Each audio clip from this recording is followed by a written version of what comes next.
Shocking news out of Ukraine today. A massive explosion has damaged the only bridge connecting the annexed Crimean Peninsula with the Russian mainland.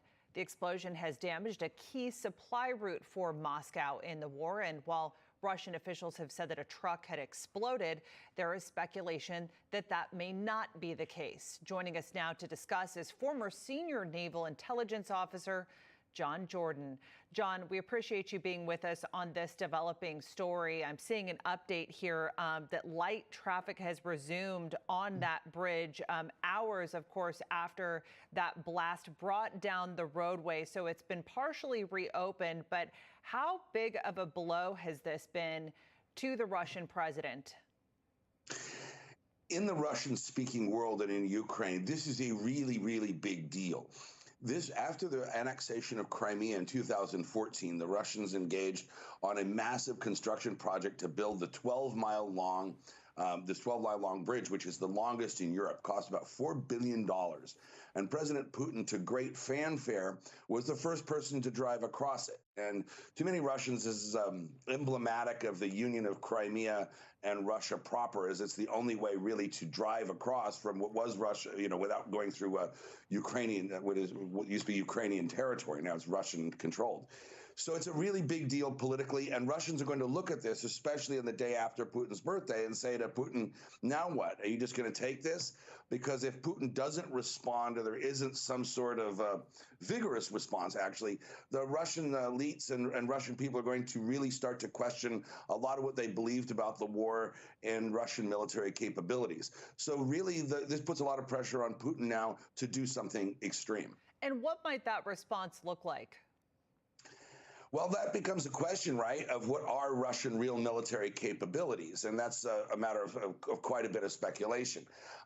In the West, it's believed that Russian conventional military capabilities are largely depleted, which is why they're grabbing people off the street and, emptying out prisons and not training people and tossing guys in there with rifles and no equipment. So there's that school of thought that the Russians really are out of gas in terms of conventional military capabilities. A lot of Russians believe that there's been a lot of capability that's been withheld. The thing is, we're going to find out which is true, because the Russian Putin would rather respond conventionally than with a nuclear weapon, for example. But if they don't have the ability to do so, and the military really is crippled, Putin is going to have to do something drastic, and that may be a weapon of mass destruction. And given all of that, John, how hurtful is this, or how damaging is this, the destruction of this bridge, to Putin's war effort in Ukraine?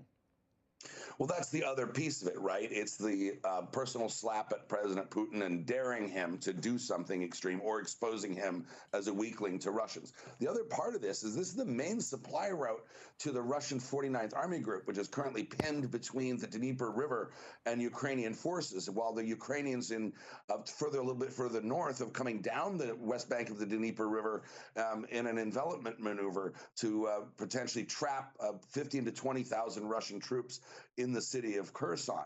And this is one of the primary main supply routes. The other one is under constant artillery fire from the Ukrainians. So this is psychologically and militarily important. And a lot of other news outlets aren't giving this story the justice it deserves, because this could be a significant event for the world.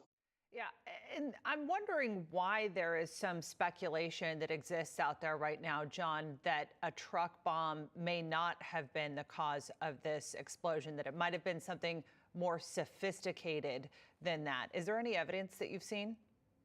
Well, okay, so right now it's a great question. The Russians are claiming that it was a car bomb, and it ignited some fuel tanks on the rail line, which parallels the roadway there. The Russians have a pretty robust set of security checkpoints on the Russian side to look for just this sort of thing. Now there's a lot of speculation on the internet, as you point out, that this may have been some sort of drone attack, either a flying drone or some sort of attack from under the water. Looking at the pictures myself here, it looks like the energy transfer came from above, which makes the Russian story a little more likely. The waters around this bridge are very shallow and are completely controlled by the Russians. It's hard to see how an asset would get in and out unless it was some sort of submarine suicide drone that we haven't seen yet. But just looking at at the fires and the nature of the damage, it's all on the top part. It's not on the bottom part, and none of the pilings seem to be compromised. How do you think that Russia will get to the bottom of, perhaps what happened and if potentially there was anyone behind this?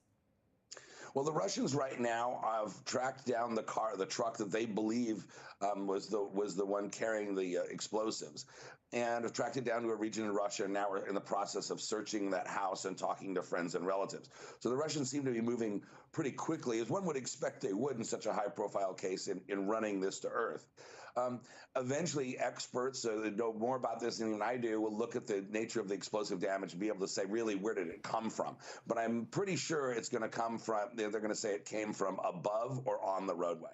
All right, John Jordan, we appreciate your analysis and expertise on this developing story. Thank you.